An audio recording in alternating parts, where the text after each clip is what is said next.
안녕하세요. 이번에는 22강으로 그 입찰에서는 절대 안 되는 경매물건 이제 2를 한번 보도록 하겠습니다. 2를 보도록 하겠는데, 이제 그 썩은 사과론의 기본 핵심이 뭐냐 그러면, 그 말씀드렸지만, 썩은 부분을 도려내서 나머지 부분을 더 이렇게 맛있게 먹자 하잖아요. 그랬을 때 이제, 경매물건에 붙어 있는, 이제 경료돼 있다는데, 경매물건에 붙어 있는 하자가, 치유할 수 있는 하자가 있고 치유할 수 없는 하자가 있으세요. 그죠? 치유할 수 있는 하자가 있고 치유할 수 없는 하자가 있는데, 하자는 어떻게 되냐면 크게 두 가지입니다. 등기부상의 하자가 있고 부동산 자체 하자가 있을 수 있으세요. 그러면 이제 결국 이제 하자 치유 싸움인데, 하자를 치유가 가능하냐 아니면 불가능하냐, 이제 그 문제인데, 어쨌든 우리가 치유할 수 있는, 치유가 가능한 경매물건에 응찰을 해야 됩니다라고 얘기를 할 때, 그러면 다시 등기부상 하자가 있고 부동산상의 하자가 있습니다라고 얘기를 하는데, 이 중에서 치유가 가능한 하자는 어디냐 하면 부동산상의 하자세요. 그러면 등기부상의 하자는 치유가 어떻다? 불가능하다.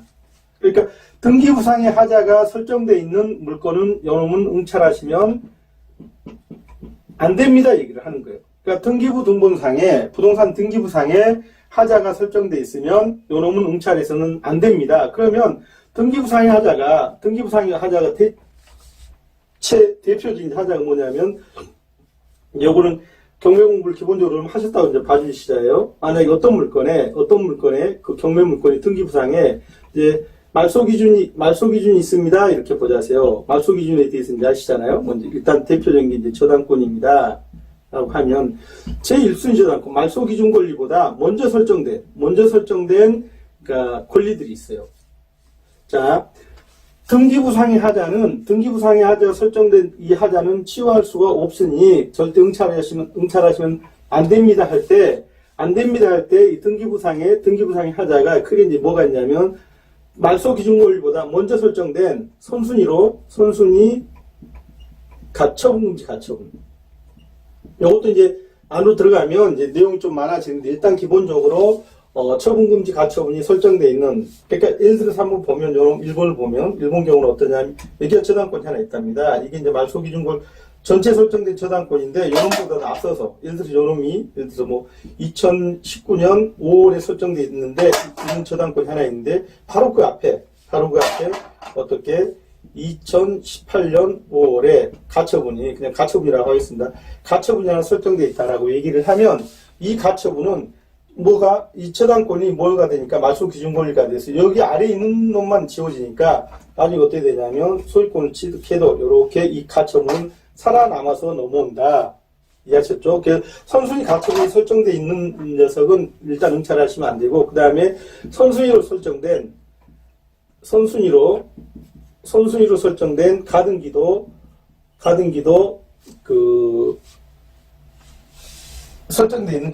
설정되어 있는 경매물건 응찰하시면 안 되세요. 근데 요놈은 이 선순위로 설정된 가등기로 이제 편하게 말씀을 드리고 있지만, 사실은 저 가등기는 이 가등기 형식만 띄고 있지, 이 가등기 이제 두 가지가 있습니다. 소유권 청구권 보증 가등기가 하나 있고, 이제 담보 가등기가 하나 있으세요.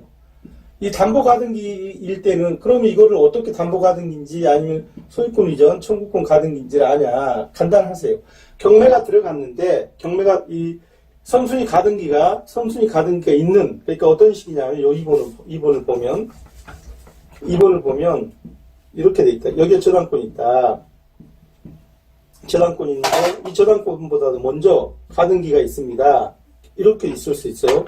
시간상으로 보면, 요놈은 2019년이고, 요놈은 2018년이라고 얘기를 하면, 얘가 더 먼저 설정되어 있는 게 맞잖아요. 그러면, 이런 상태에서 경매가 진행이 되면, 이 가등기권자가 뭐를 하면, 경매법원에다가 배당 요구를 하면, 배당 요구가 있으면, 이 가등기는 무슨 가등기냐면, 담보 가등기예요. 이때는 이용하지 않은 가등기예요. 이때는 이용하지 않습니다. 담보 가등기일 때는 이용하지 않다. 이때는 마음 놓고 응찰을 하셔도 되세요. 그러니까 그 경매 진행 내역을 보면, 대법원 사이트라든지 아니면 경매 정보지 좀 괜찮은 회사 같은데 그 정보지를 보면 이 가등기권이 있는 경우에는 특히 배당 요구를 했는가 안 했는가를 이제 잘 표시를 해주고 있습니다. 그래서 확인을 해서 이 가등기권자가 배당 요구를 했으면 법원은 어떻게 하고 이 담보가등기로 보고 담보가등기 때는 그럼 어떻게 된다? 말소 기준 권리가 이 저당권이 아니라 이 가등기가 됐어요. 그래서 가등기 아래 권리든 다 지워버리고 물론 얘도 지우고 그래서 이때는 응찰을 하셔도 오케이예요. 이때는 응찰을 하셔도 돼요. 배당 요구가 있으면. 그런데 법원이 이 저당권자, 이 가등기권자한테 배당 요구를 하라고 통지를 했음에도 불구하고 뭐를 안 하고 있으면 배당 요구를 안 하고 있으면 이때 이 가등기는 무슨 가등기로 보냐면 소유권을 이전 청구권 보존 가등기로 보세요. 이때는 이 배당 요구를 안 한 이 소유권 이전 청구권 보존 가등기로 인식이 된 이 가등기가 있는 경우에는 절대 응찰하시면 안 된다. 이때는 요놈은 치유가 불가능하다 그 얘기죠. 무슨 말이냐면 아까 이 가처분하고 똑같이 배당 요구를 안 했을 때 이 선순위 가등기권자가 배당 요구를 안 하면 이렇게 된다 그 얘기죠. 만약에 요게 2019년에 설정된 저당권입니다. 그런데 2018년에 가등기가 설정되어 있는데 만약에 이 가등기권자가 뭐를 안 하면 배당 요구를 안 하면 법원은 어떻게 보고 이 가등기를 무슨 가등기로 보고 소유권 청구권 보존 가등기로 보고서 요놈을 어떻게 한다? 말소를 안 시켜준다 이렇게 얘기했어요. 그러면 뭐가 말소가 된다? 이 저당권이 말소 기준 권리가 되고 이 가등기는 경매 이제 그 등기 방법 촉탁 등기라고 하잖아요.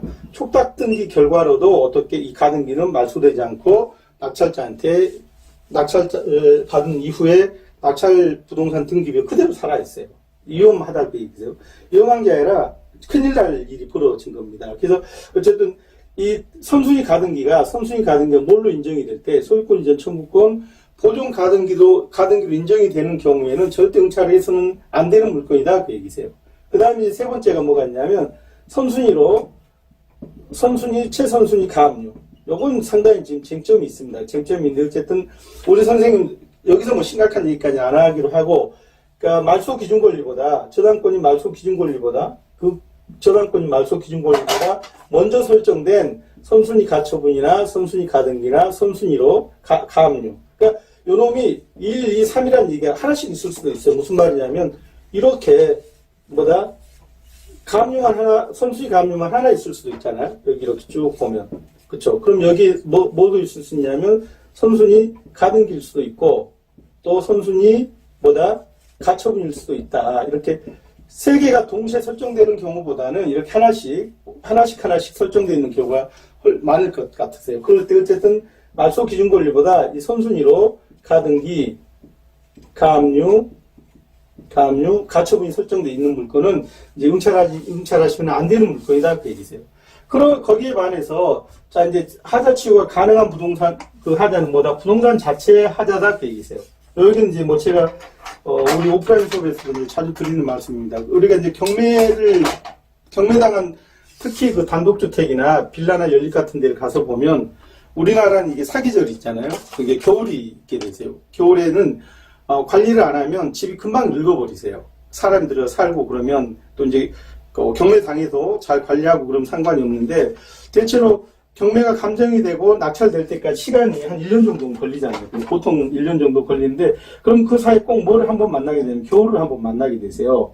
이 한겨울을 그 단독주택이나 다가구주택이나 빌라 같은 경우 관리를 안 하고 한겨울만 지나가 버리면 집이 폭삭 늙어버립니다. 그런다 그래서 집이 폭삭 늙어버린다 그래서 나중에 수리하면 되는 거고 새로 공사를 하면 되지만 부동산상의 하자는 뭐가 안 일어나냐면 소유권의 문제는 안 생긴다 그 얘기세요. 그렇잖아요. 그러니까 예를 들어 보일러가 터졌습니다라고 얘기를 하면 보일러 공사를 하면 되는 거예요. 그다음에 다가구주택에 겨울에 이렇게 돼가지고 문수가 생겼습니다 하면 공사를 하면 되는 거지만 그래서 부동산상의 하자는 뭐의 문제는 안 생기냐면 소유권 문제는 안 생기니까 요놈은 치유가 가능한 하자다 그 얘기죠. 얼마든지 치유가 가능한 하자다. 치유가 가능한 하자인데 비해서 등기부상의 하자는 꼭 기억을 하셔야 돼요. 등기부상의 하자는 소유권에 문제가 생긴다 그 얘기죠. 낙찰 후에 소유권 문제가 발생할 수 있다. 뭐가? 아까 말씀드렸듯이 이렇게 선순위로 말소기준권보다 선순위로 가등기나 가압류나 가처분이 경료가 돼 있는 물건을 낙찰받으면 잔금 납부하고 소유권 취득한 이후에 문제가 발생할 수 있다. 그런 얘기세요. 다시 이제 정리를 하면, 그래서 등기부상의 하자는 응찰하시면 안 되는 하자고, 부동산상의 하자는 응찰하셔도 된다. 그 얘기세요. 그러면 이게 하자인지 아닌지를 발견하기는 어떤 게 더 쉬울 것 같으세요? 등기부상의 하자고 훨씬 알아내기가 쉬우세요.